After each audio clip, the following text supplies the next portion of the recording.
Literary criticism हमेशा ही helpful रही है उन लिटरेरी मास्टरपीसेस को फिल्टर करने में या शॉर्ट आउट करने में जो कि अपनी एक अलग पहचान रखते हैं। साथ ही साथ क्रिटिसिज्म हेल्प करती है न्यू राइटर्स की, न्यू पोएट्स की कुछ ऐसे मेथड्स को यूज़ करने में जो कि उनके लिए काफ़ी यूज़फुल हो सकते हैं। तो आज हम एक ऐसी ही लिटरेरी क्रिटिसिज्म की बात करेंगे या एक ऐसी ही पीस ऑफ लिटरेरी क्रिटिसिज्म की बात करेंगे जो नए राइटर्स के लिए, नए पोएट्स के लिए काफ़ी यूज़फुल मानी जाती है। और ये लिटरेरी पीस है, ये लिटरेरी क्रिटिसिज्म का जो वर्क है ये है आर्स पोइटिका। आर्स पोइटिका का आर्स पोइटिका एक लैटिन वर्ड है जहाँ आर्स का मतलब है आर्ट और पोइटिका का मतलब है पोइट्री। तो इसका मतलब बनता है the art of writing poetry and the book, और we may say that the piece of criticism Ars Poetica is written by Horace.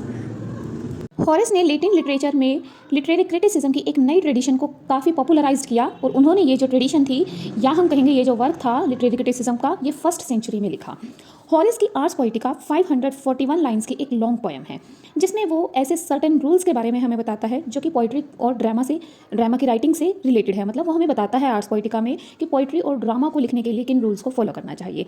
यद्यपि ये जो बुक है आर्स पोइटिका, ये एक फॉर्मलेस और अनसिस्टेमेटिक बुक लगती है, लेकिन फिर भी इस बुक को समझने के लिए इसे 3 अलग अलग पार्ट्स में डिवाइड किया जा सकता है।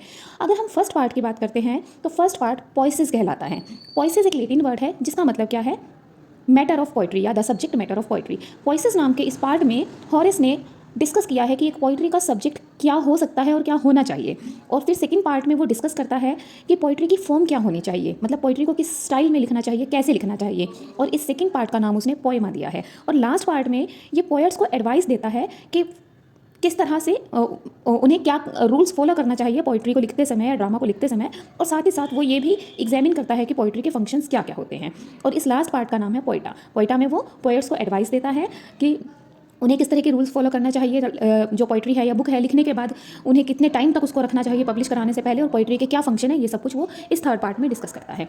Horace begins the poem with the assertion that a poetic composition should have organic unity. सबसे पहले वो इस पोएम की स्टार्टिंग करता है ये कहते हुए कि एक पोएम के अंदर ऑर्गेनिक यूनिटी होनी चाहिए। हॉरेस ने आर्स पोइटिका में प्ले राइटिंग के बारे में भी लिखा है। वो कहते हैं कि जब एक ऑथर प्ले लिखता है तो उसे फेमिलर टेक्स्ट से मटेरियल को बोरो करना चाहिए, और ये जो फेमिलर टेक्स्ट है ये ग्रीक लेजेंड से, वेल नोन ग्रीक लेजेंड से लिया जा सकता है। वो कहता है कि जो लीजेंड्स हैं, ग्रीक लीजेंड्स हैं, उनसे टेक्स्ट लेकर उसे ओरिजिनल ढंग से ट्रीट किया जा सकता है, लेकिन एक ड्रामेटिस्ट जब इस तरह से किसी मटेरियल को लेता है तो उस मटेरियल से डील करते समय उसे स्टार्टिंग से लेकर एंड तक कंसिस्टेंट रहना चाहिए, मतलब एक ही तरह से अपने सब्जेक्ट मटेरियल को उसे डील करना चाहिए।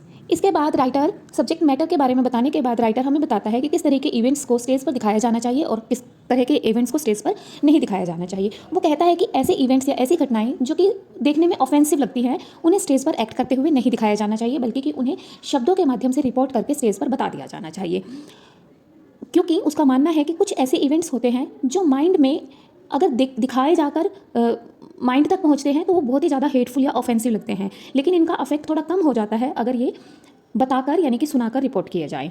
तो इस तरह से हॉरेस हमें एक एग्जाम्पल देते हुए बताता है कि अगर मीडिया नाम की जो कैरेक्टर है वो क्या करती है, media must not draw her murdering knife and spill her children blood on the stage. Media को स्टेज पर अपने बच्चों को नाइफ निकालकर मारकर उनका खून बिखराते हुए दिखाया नहीं जाना चाहिए, क्योंकि ये पब्लिक को बहुत ही ऑफेंसिव लगेगा। इस तरह के एक्ट को क्या करना चाहिए, सिर्फ बताया जाना चाहिए। देन राइटर कुछ ऐसे प्रिंसिपल्स की बात करता है जिन्हें ड्रामा राइटिंग और पोइट्री राइटिंग के लिए फॉलो करना चाहिए। जैसे कि वो कहता है कि एक राइटर को सिर्फ तभी लिखना चाहिए जब उसके पास इसे लिखने के लिए इंस्पिरेशन हो, प्रेरणा हो, क्योंकि एक राइटर के पास अगर लिखने के लिए इंस्पिरेशन है तभी वो अपने वर्क को परफेक्टली कंप्लीट कर सकता है। इसके बाद वो कहता है कि एक राइटर को अपना वर्क कंप्लीट करने के बाद, चाहे वो पोइट्री है, ड्रामा है या कुछ और है, तो उसको लिखने के बाद, कंप्लीट करने के बाद उसे किसी ऐसे व्यक्ति को सबमिट कर देना चाहिए जिसकी जो क्रिटिकल ओपिनियन है वो काफ़ी अच्छे हों। दैट मीन्स उसको क्रिटिसिज्म के लिए उस बुक को अवेलेबल कर देना चाहिए ताकि उसकी जो कमियां हैं वो समझ सकें और एक अच्छे ढंग से अपनी बुक को पब्लिश करने के लिए तैयार कर सकें। देन राइटर कहता है कि एक बुक को लिखे जाने के बाद कम से कम उसे 9 साल के लिए अपने पास रखना चाहिए, उसी के बाद उसे पब्लिश कराया जाना चाहिए। ऐसा राइटर का कहना है, क्योंकि अगर एक चीज़ हमारे पास है लिखे जाने के बाद, राइटर का मानना है, तो हम उसके अंदर चेंजेस कर सकते हैं और उसे परफेक्ट बना सकते हैं पब्लिकेशन के लिए। जितने क्लियर राइटर के व्यूज़ हैं किसी बुक को लिखने के बारे में, उसके सब्जेक्ट मैटर के बारे में और कौन से सीन स्टेज पर दिखाए जाने चाहिए और कौन से नहीं, उतने ही क्लियर है हॉरेस के व्यूज़ सब्जेक्ट प्ले की लेंथ के बारे में। राइटर कहता है कि जो प्ले की लेंथ है उसके अंदर 5 एक्ट से ज़्यादा नहीं होनी चाहिए, और कभी भी राइटर को प्ले के अंदर गॉड का इंटरफेरेंस नहीं दिखाया जाना चाहिए जब तक कि बहुत इंपॉर्टेंट ना हो। उनका मानना है कि एक सीन के अंदर 3 से ज़्यादा कैरेक्टर्स नहीं होने चाहिए।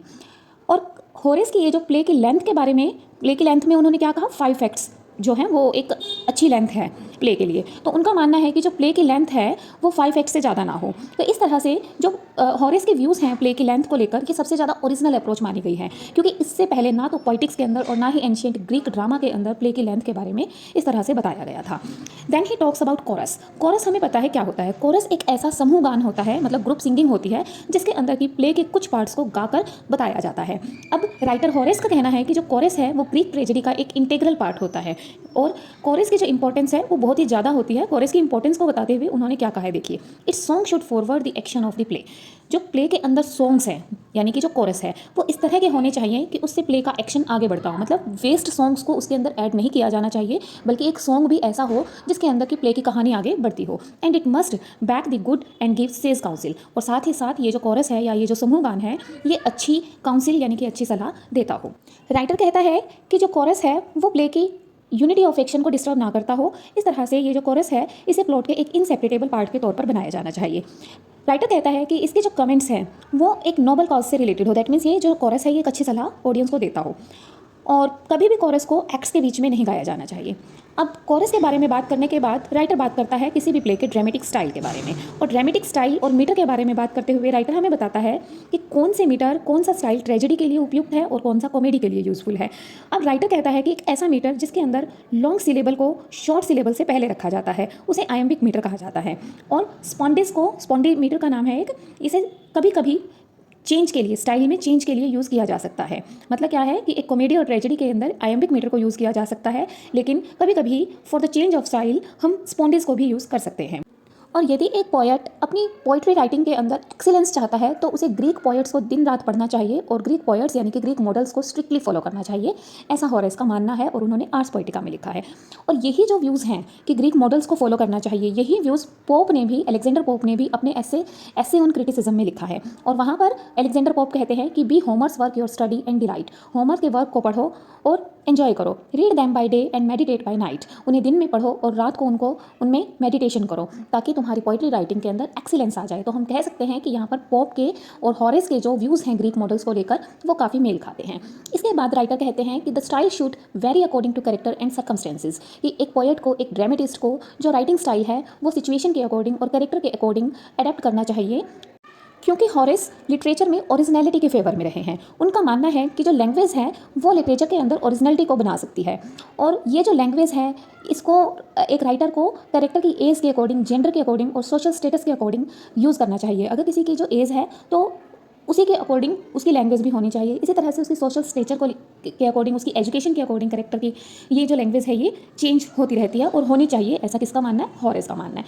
हॉरेस का कहना है कि अगर ऐसा ना होता, अगर ग्रीक्स ने भी, जो ग्रीक राइटर हैं उन्होंने भी लिटरेचर के अंदर ओरिजिनलिटी को नहीं अपनाया होता तो क्या आज हमारे पास क्लासिक लिटरेचर होता? दैट मीन्स नहीं होता। इस तरह से हॉरेस लिटरेचर के अंदर ओरिजिनलिटी के प्रति भी बहुत ही कॉन्शियस रहे। तो ये थी हॉरेस की आर्ट्स पोएटिका की एक समरी। हॉरेस ने वैसे तो ग्रीक लिटरेचर के बारे में लिखा, उनकी जो क्रिटिसिज्म थी वो ग्रीक लिटरेचर के क्लासिकल प्रिंसिपल्स को ही बताती थी, लेकिन फिर भी उन्होंने प्लेटो और एरिस्टोटल जैसे जो लिटरेरी क्रिटिक्स थे उनको एक्सेल किया और ऐसे रूल्स को बताया जो कि आज भी राइटर्स और पोएट्स के लिए बहुत यूज़फुल हो सकते हैं राइटिंग के लिए।